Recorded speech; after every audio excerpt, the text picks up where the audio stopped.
Chapter 20. Worth My Weight in Silver. There was an awful lot of people in the audience. Sure, this had been apparent from the beginning, but only now, when Midoriya was standing, barely standing, on the second place podium, staring at them all, did he really appreciate the sheer quantity of people who must have been singing along with him during the final. He blinked up at them, mouth slightly agape as the crowd roared, clapping, cheering, and whistling for them, and for him. Midnight had said something, so had All Might, but Midoriya could barely register it. He was busy panicking around the cameras, flashing lights in his face. They were probably pretty enthralled by Siren, who had refused to leave his side, even when Shinso tried to pull her away. Now the little green canary kept flying circles around Midoriya's head, twittering in excitement, only occasionally landing on his shoulders to hop around the place, still singing in his ear. All Might was handing out the third-place medals to Todoroki and Tokoyami, talking to one for a good while before turning to the other. Midoriya, meanwhile, kept signing little gestures to Shinso, who was standing at the edge of the huddle of students watching the awards ceremony. "Sleep," Midoriya signed. "Join the Insomniac Club," Shinso replied. "No, I want sleep." "Join us, Canary." Another benefit of sign language, communication over a lot of noise and a good distance. "In second place, Izuku Midoriya," Midnight suddenly cried. Midoriya actually jumped into the air at the proclamation, whilst the volume of the crowd increased exponentially and he silently mourned the loss of his headphones. It was so loud. People were standing as they yelled his name and punched the air, making as much noise as humanly possible, so much so that All Might actually had to wait for them to calm down a bit before he could talk to Midoriya himself. He held out the silver medal and slowly lowered it over Midoriya's head. Silver had never felt more like gold. "You put up a remarkable effort, young Midoriya," All Might told him as he embraced the boy awkwardly. Midoriya tried not to squirm away at the touch. Saya must have noticed his discomfort because she immediately flew right at the number one hero's face, tweeting furiously at him. "Feisty little thing, isn't she?" All Might laughed heartily. And with nothing more to say, he left Midoriya's side to retrieve the gold medal for Kachan. As soon as he was no longer hidden behind All Might's bulk of a body, the crowd cheered louder once more. "You're famous," Shinso signed as big and boldly as possible, a big grin plastered on his face. "I don't know if that's a good thing," Midoriya replied nervously. "And in first place, Katsuki Bakugou," Midnight announced to the crowd. But the cheer for Kachan's was nothing to compare to Midoriya's. He must have noticed, because rather than letting All Might drape the golden medal over his neck, he simply snatched it off him. His hand gripped the medal as All Might spoke, as if trying to bend it or screw it up in a ball and toss it away. Midoriya wasn't sure what All Might had said to Kachan. Everything was too overwhelming, loud, bright, distracting, that he couldn't process the distant words that fell from his once idol's mouth. But gold had never felt more like silver. The students were soon ushered back to their respective changing rooms to pull off their sweaty, and in some cases, rather wrecked sports uniforms, to finally get back into the comfort of their home clothes. His mum must have changed whatever Midoriya threw into his bag that morning. Perhaps she supposed there was a chance he'd be caught on camera, and for that scenario, she didn't want him wearing one of his novelty shirts that simply read dress shirt or something. Instead, he had ordinary jeans, a plain white top, and... He pulled it out of his bag and smiled. His Canary jacket. Shinso scoffed at him. He was wearing a jacket too, but it wasn't leather and certainly didn't have pockets full of forgotten birdseed. "Don't forget your medal," Shinso pointed out. Cyan was trying to pick it up to fly after Midoriya with it, but it was rather heavy, and as soon as she managed to drag it off the table, it plummeted towards the ground and pulled her with it. Midoriya smiled as he scooped Siren up, put her in his pocket, and then went to shove the medal in his bag. Shinso said snatched it off him and managed to ring-toss it around his neck, which made both Midoriya and Siren let out a high-pitched note of surprise. Midoriya reckoned he was getting better at the stairs. He had slung his kit bag over one shoulder and had his rucksack in the other. Walking towards the door, his classmates still staring at him in awe, but he managed to ignore this and instead focus on the back of Shinso's head as he threw the door open wide enough to let Midoriya walk through too before it swung closed. He was smiling, the sunlight glancing off the silver of his medal as it bumped up and down off his chest. Siren was singing, taking little breaks to stuff her beak with birdseed from time to time. They had the next 2 days off of school.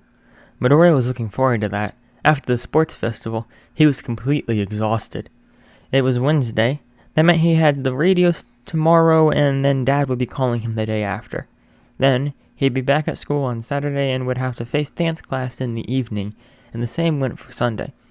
He wasn't looking forward to that too much. Maybe he'd get lucky.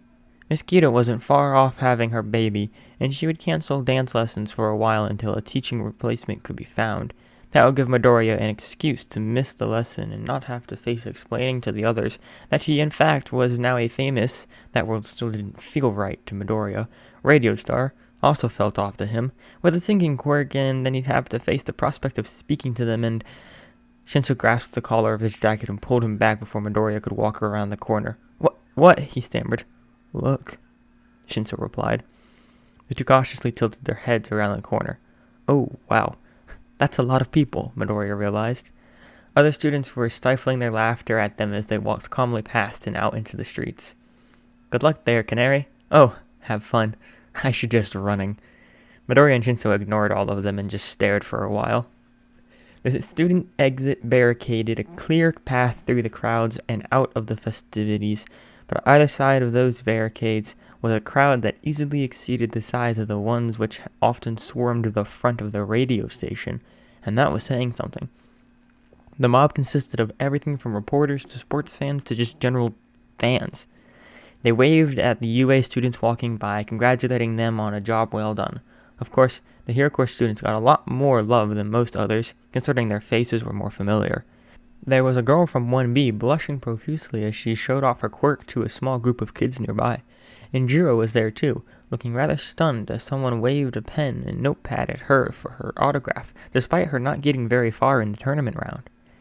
Haven't the second-year events already started? Shinso frowned, looking back to Midoriya for answers, as if he knew everything.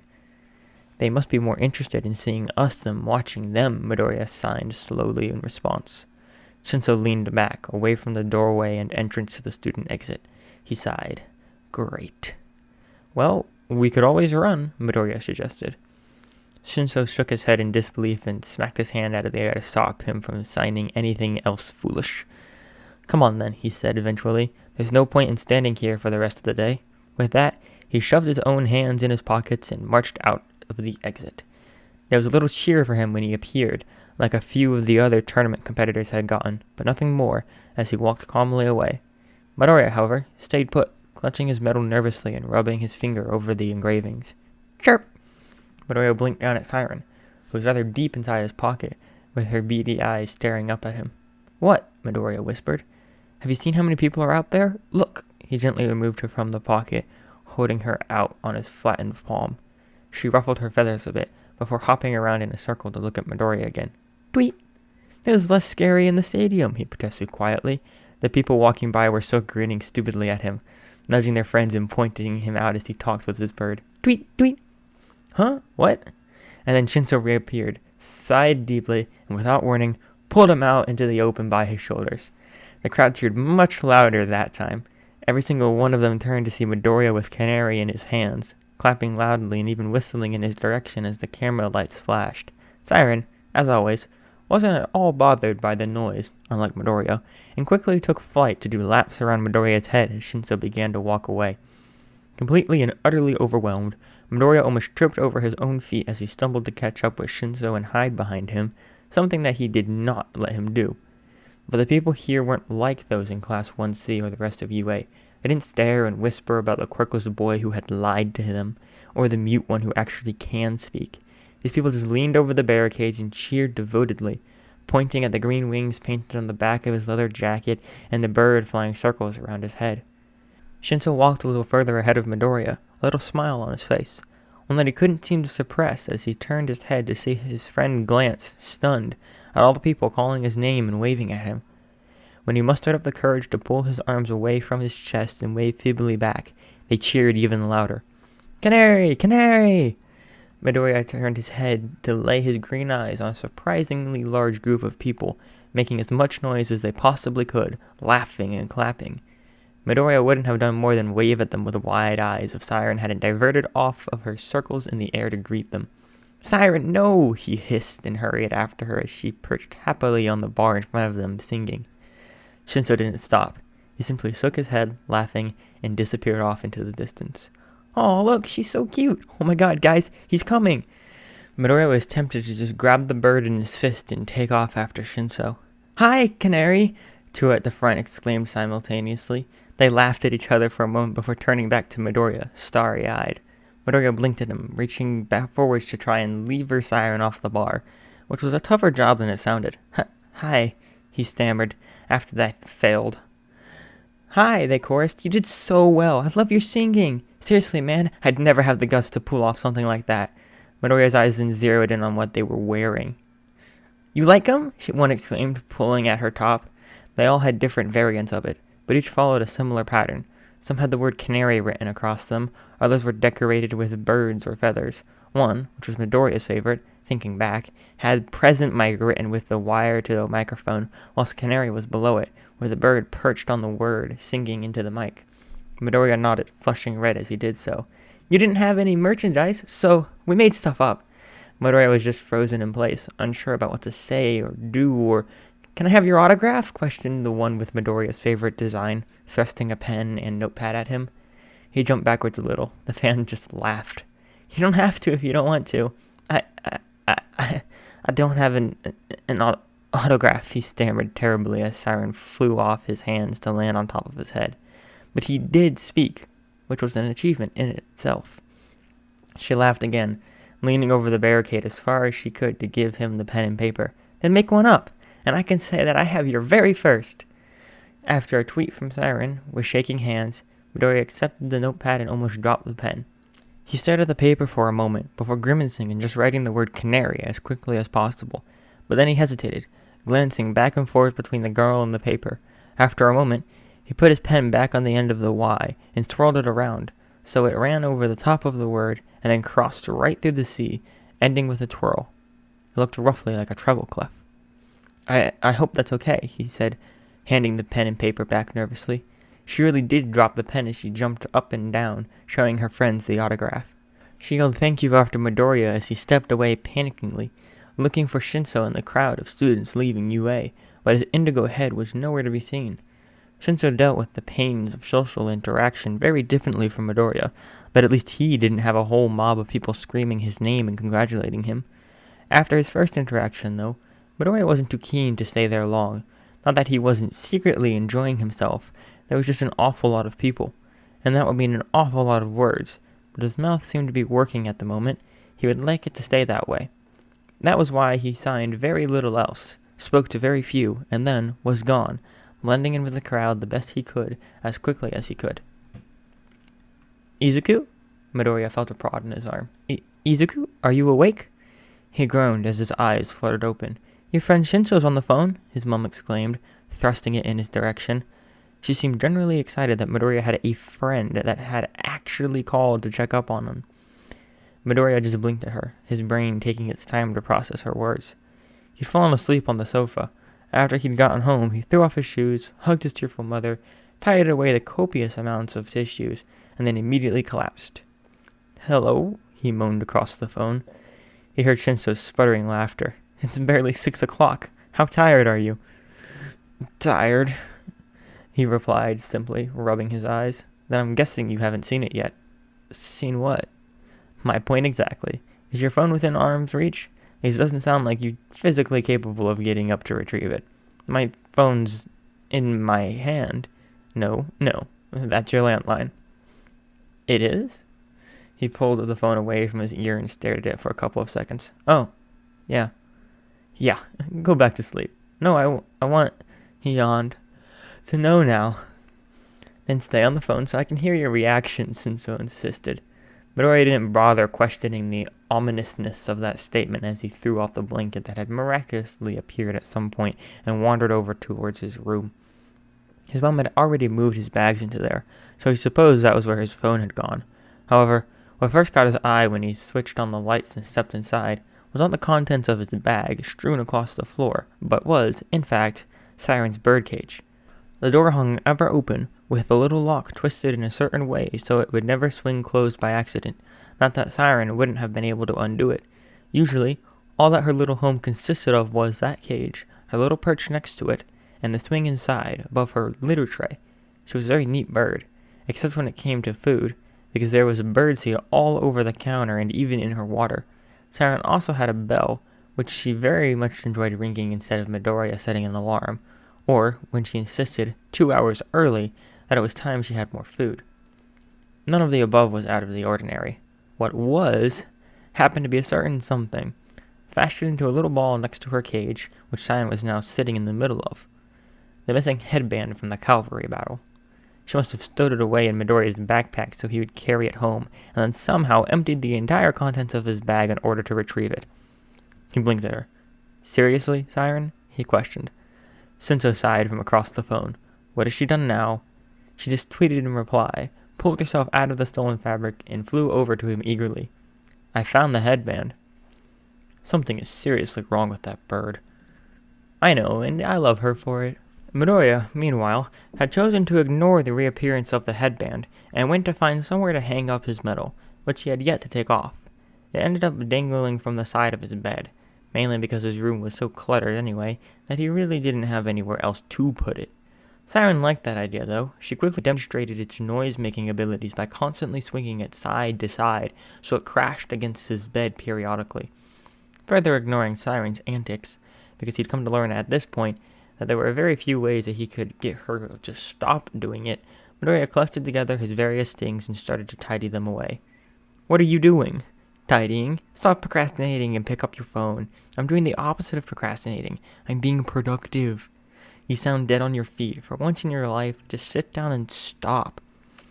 Midoriya had now tucked the phone between his ear and his shoulder as he smiled down at his and Shinso's strategy sheets, and promptly used the rather large wad of blue tack that he had collected from his old All Might posters, now hidden under his bed, to pin them up on the wall, covering up the peeling parts of his wallpaper which once concealed by the posters he no longer had the heart to look at.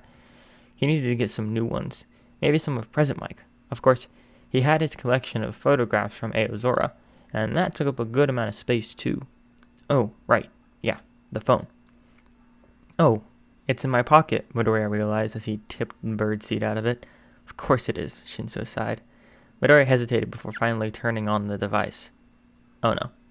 Let me guess. A lot of notifications? More and more were popping up every second, in fact. I think I might need some time to sort this out." Shinso snorted. "Alright, fine.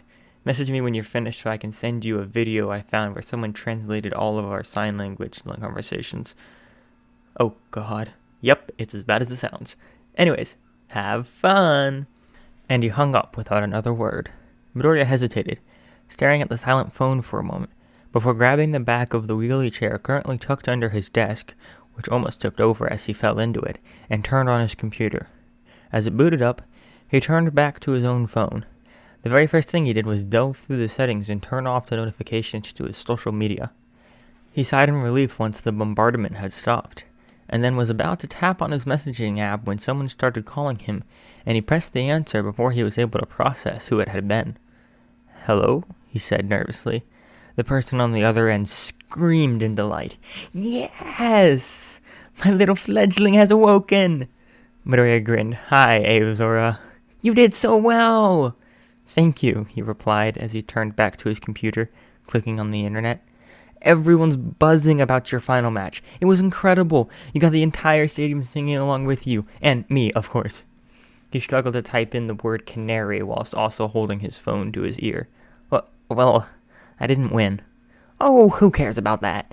You've barely had your quirk for a month, yet you still nearly came out on top. Canary, you're a star."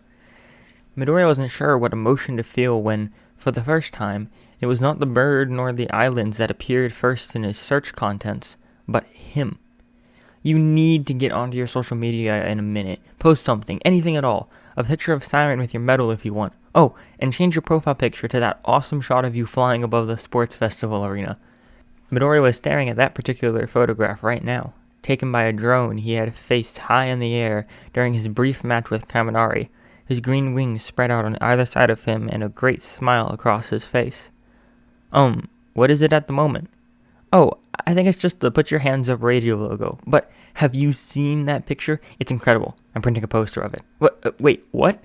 "Yeah, And then you've got to sign it. I know you made a signature. I've seen people bragging about getting one on the internet. It's a good signature as well. Nice and neat. Midoriya was busy gaping at the news article, completely dismissing the actual winner of the sports festival to instead focus on him and his story. Relive the moment, Canary's shocking debut. Canary rocked it in this year's UA Sports Festival finale. Radio star Canary's identity revealed. Replay Canary's radio debut. Izuku Midoriya comes second place in UA's first-year sports festivals. Top 10 theories for Canary's quirk. Izuku Midoriya and Katsuki Bakugou, who should have really won the sports festival. The true story behind Canary. Aozora was babbling on about updating the radio show records and media presence and what Midoriya should be expecting for tomorrow's show as he cautiously clicked on the bottom link. The true story behind Canary. Story written by Hamaki Kimikawa. Posted today at 3:41 p.m. Second place in this year's UA Sports Festival, Izuku Midoriya, better known by his alias, Canary, has seen a quicker rise to fame than even heroes like Hawks over the past month. His fights have been replayed thousands of times in the short space of time between now and their occurrence. He first became well known after his start in the ever-popular Canary's Hour, a show featured in Put Your Hands Up Radio on Tuesday and Thursday evenings, alongside the pro hero Present Mike. The public now know Canary as the shy, yet extremely powerful hero in training, held back in UA's General Studies Class 1C. But why was Canary in that class to begin with? After showing so much potential in the sports festival and easily coming out on top many of UA's Hero Corps students, including Shoto Todoroki, son of the number 2 hero, Endeavor, one would think that Canary could have effortlessly passed UA's practical entrance exam with flying colors. Not only that, but President Mike announced during the sports festival that Canary was the top of the General Studies course, stating that he was their resident genius with some of the highest scores in UA history on their theoretical papers. The answer to Canary not already being in the hero course is simply, he never took the exam in the first place. Not because he never wanted to be a hero, but because he didn't know he had a quirk at all. The fact was first highlighted upon Class 1A's homeroom teacher, the pro hero Eraserhead, who aided President Mike with sports festival announcements this year. The information compiled about the competitors in the tournament round appeared to be out of date, suggesting that something had changed in Canary's records rather recently. This change would be the registering of his quirk in the first place. How can we confirm this? Well, it all comes down to the nature of Canary's quirk. Although the specifics of his quirk have yet to be determined, one fact is clear. It's a voice quirk. During a moment briefly caught on camera, at the end of the cavalry battle, we see a conversation between Canary, his friend Hitoshi Shinso, and a Hero Corps student, Koji Koda. All three have voice quirks, and all three appear to be communicating via sign language, JSL. It is transcribed as such. We're like team voice quirks, and all of us communicate via sign language. And all have been mute at some point or another. Something is seriously wrong with our society. The key point I would like to highlight here is the term mute. Has Canary been mute for a good portion of his life? Will this explain why he was unable to discover his quirk until after the UA Hero Course entrance exams had passed? If so, what events led to... Midoriya closed the tab, not wanting to read any more rumors or speculations, no matter how true they happened to be. You get all that, Canary? Oh, right. He was still on the phone to Aozora. She laughed loudly. It's okay. I figured you weren't really listening. A little distracted, are we? Yeah, a little. Well, it's okay. You've got the rest of today and tomorrow to be distracted, and the day after too, I think. Just make sure you're awake enough for the radio tomorrow evening, got it? Yes, of course. Well, see you tomorrow then, little fledgling. That's your name on my phone now, by the way, fledgling. Thanks. Bye. Goodbye. Midoriya sighed and threw himself onto his bed. This was proving to be the start of a long few days. He could have just fallen asleep again, right then and there. But firstly, he needed to sort out the mess that was his phone, and secondly, he had just managed to jolt himself out of his sleepy state with a sneeze. He was allergic to feathers. Just when one manages to stick itself up your nose, sneezes are generally to be expected. He rolled off his bed and onto the floor with a clatter, so much so that he had to yell that he was fine to his mom from across the apartment. It wasn't like his room was covered in siren's feathers. He'd sat through a lecture with the pet shopkeeper lady, he never did catch her name, about canary diets and mannerisms and molting seasons, and had paid enough attention to know that Siren wouldn't be molting for at least a few months yet. That didn't stop her from depositing fluff in various inconvenient locations, or pulling out the occasional feather on accident. She tended to make a big fuss when she did that. Sighing, Midoriya stared underneath his bed, only because that was the position he had found himself in, now face to face with some of the All Might merchandise he couldn't quite fit in the boxes, and instead either hung out on them or were piled clumsily beside them. He was just blankly looking at a little chibi All Might attached to a long silver chain that Midoriya had never found a purpose for. But as Siren continued to be rather enthralled by the noises that banging his metal against his bedside could make, Midoriya finally had an idea. He grasped the plastic figure, disconnected it from the chain, and tossed Mini All Might back into one of those boxes. Then, after a moment's thought, he retrieved said box again and delved through it in search of the bits and pieces he required. Dotted around his room from his time spent fiddling with his now-deceased support items were various tools and objects that he had brought to help him with the project. Even they found a new purpose as he twisted little bits of metal, removing them from the old merchandise and forcing little holes into them. He located one of Siren's largest discarded feathers, which she had left on his pillow as some kind of gift, and completed his creation moments before his phone buzzed once again. It managed to vibrate itself off his bed. Staring at it for a moment, he eventually reached down to pick it up. 5 unread messages from Shoto Todoroki. Midoriya blinked at it. Ah, yes. He'd given Todoroki his number at the end of the sports festival, just before him and Shinso had hurried off to get changed. This is the beginning of your chat with Shoto Todoroki. Izuku Midoriya. Hi, this is Canary. Shoto Todoroki changed your nickname to Canary. Shoto Todoroki. Thank you. You look tired after your match against Bakugou. How are you feeling now? My father is not too pleased that I lost to you. He doesn't like that song. It's now his ringtone. Canary. Wait, what? Sorry, I just woke up. What happened? Shoto Todoroki. He isn't very good with technology, so I changed his ringtone to that song you used against me. He can't change it back, and now he has to go to work. Canary. Oh my god. You're kidding me. Shoto Todoroki. No, I am not. What was the song you used against Kaminari? Canary. Wait, no, you can't just change the subject like that. Shoto Todoroki. Oh, sorry. I just wanted to know. Canary. No, it's fine. It's just, did you really change Endeavor's ringtone to that? Shoto Todoroki. Yes. Canary. Oh my god. That first song I used was Wings by Hertz, by the way. Shoto Todoroki. Thank you. Midoriya stared dumbfounded at the chain of messages for a moment, struggling to process what had just happened. Blinking at his phone, he turned to the other string of notifications that he had yet to examine. Canary Protection Squad. This group chat includes Izuku Midoriya, Canary, Hitoshi Shinso, Raven, Ochaku Uraka, Dove, Tenya Ida, Crane, and Koyoka Jiro, Owl. Dove. Wait, no. Raven. I just love how, collectively, no one cares.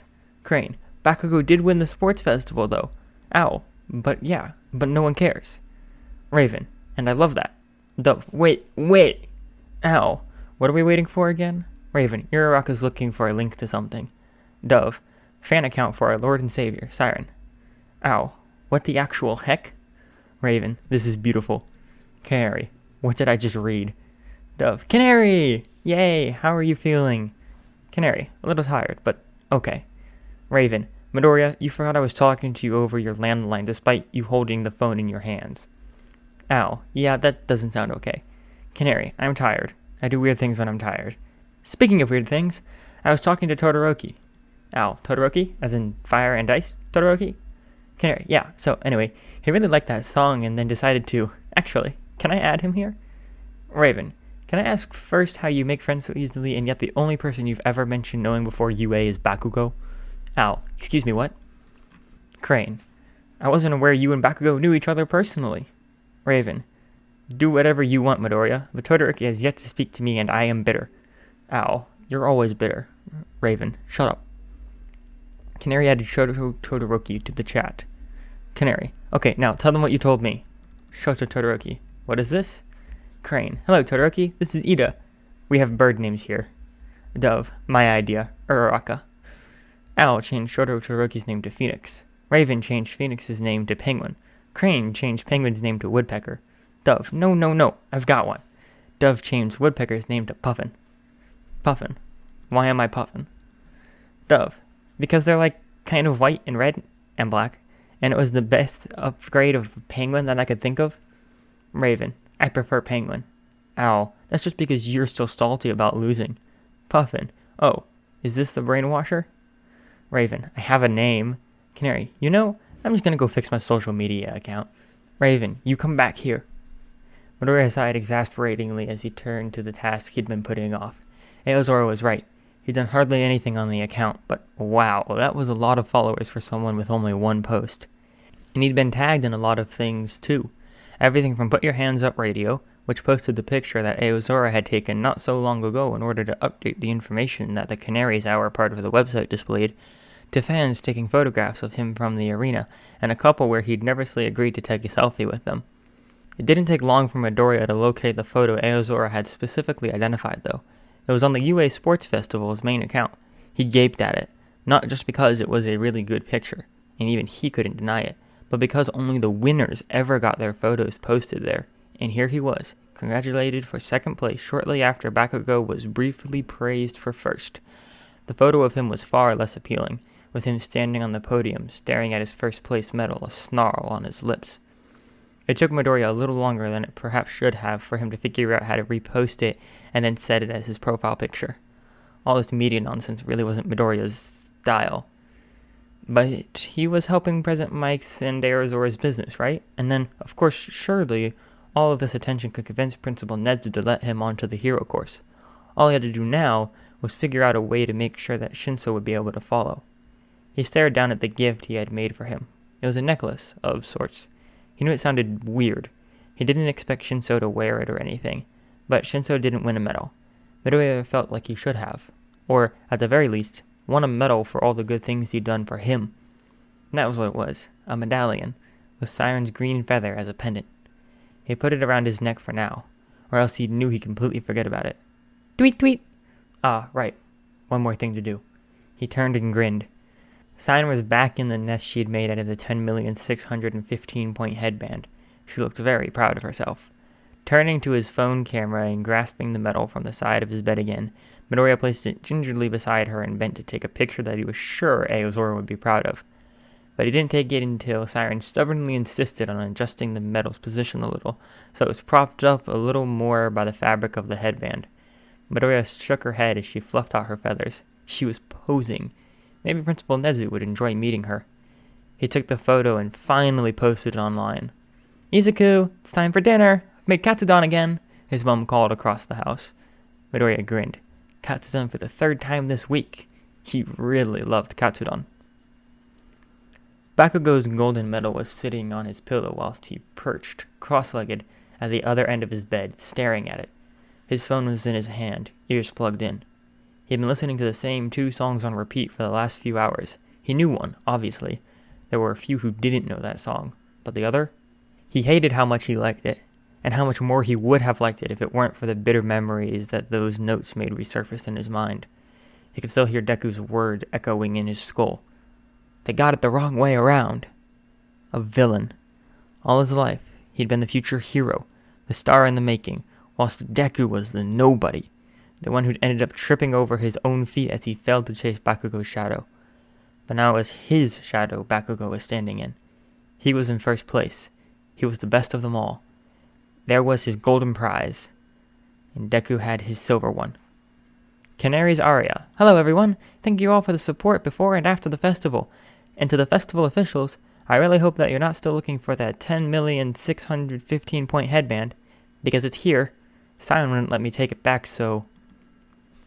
Did they get it the wrong way around?